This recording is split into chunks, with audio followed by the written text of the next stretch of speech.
from someone who is not human. Because humans in positions of authority teach you and guide you to put your faith in people who will turn it around on you later on. Well, you shouldn't have put your faith in a leader. But that's exactly what churches tell and get people to do. So there's very little genuine accountability, consistent, genuine accountability. Anyone who behaved terribly in any of the churches I was in, caused churches to split, fracture,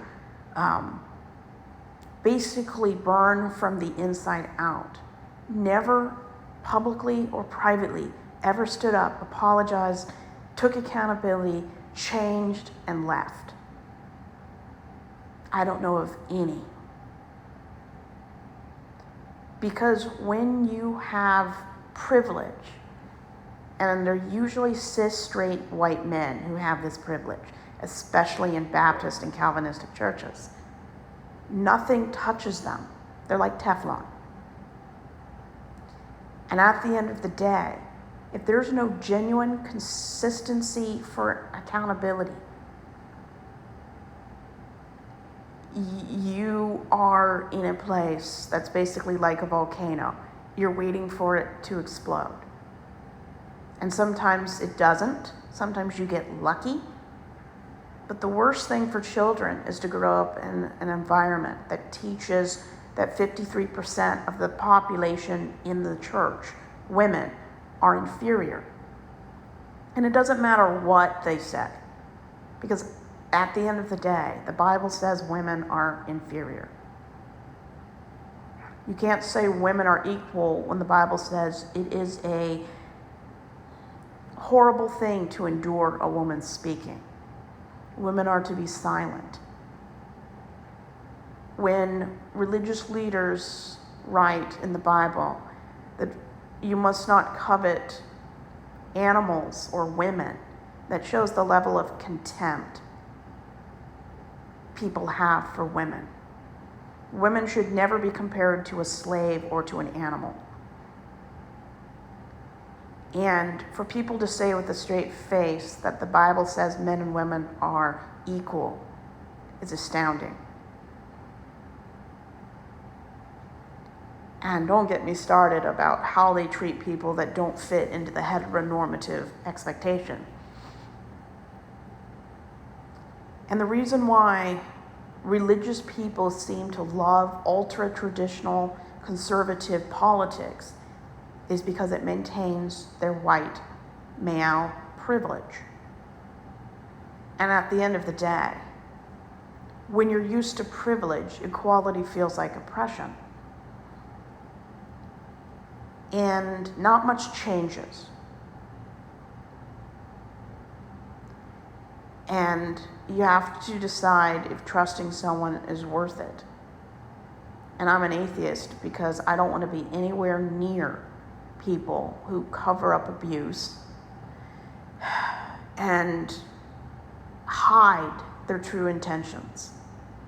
When you put a banner or a flyer in the community from a church that talks about kid activities, I would take somebody seriously and respect them if they put on the poster or banner, we do these activities in order to get people in the church so we can benefit from their money. I don't want to be a part of a community that actually believes get people while they're young. If that's not predatory, somebody tell me what it is. It's not hard to keep people accountable. Enough people have to care, and enough people have to set boundaries. There needs to be a rule in every church. If you step over the line of ethics, professionalism, and legality, you can't come back from it. But churches won't do that. Not in any church I've ever been in. And if a man can't control his own house, he should not be a leader. How many times did I go to Sunday school and the kids of pastors and music ministers hadn't a clue about where to find a Bible, where to find a book in the Bible, or about the key leaders in the Bible? If you can't inspire your own kids to be interested in a book, you should not be a leader. If your kids can't be decent teenagers, you have no business being in a leadership position in church. And religious leaders, in my opinion, from the 7 churches I've been to, are a joke. To me, they're a joke. They put on the mask of being very spiritual and the authority they get from God. But at the end of the day, their kids are taken out of class and taken to the nursery because they can't behave. Their kids don't have a clue where Psalms is, even though it's the biggest book in the Bible. Their wives cause strife in the church assembly. It's a joke. And very few to little or nobody calls people out on their BS. And if you can't keep your own home in order, you have no business being anything but a member of a church. And I've looked up every child that I went to any church with. Some are dead from suicide, which is very sad. Some are in prison. Some are living lives that really don't bring anything good to the community. Some are homophobic, but very few to none ever became a genuine Christian of their own choice. So all of those kids that I went to Sunday school with basically didn't learn anything. Most of them aren't even moral people anymore. By moral, I mean, able to keep a job, live life well, and not be a drain on taxpayers' money. Very few to none could meet that very low bar. None of the people under 18 that I ever went to church with ever went on to be a pastor or someone of good repute in a church.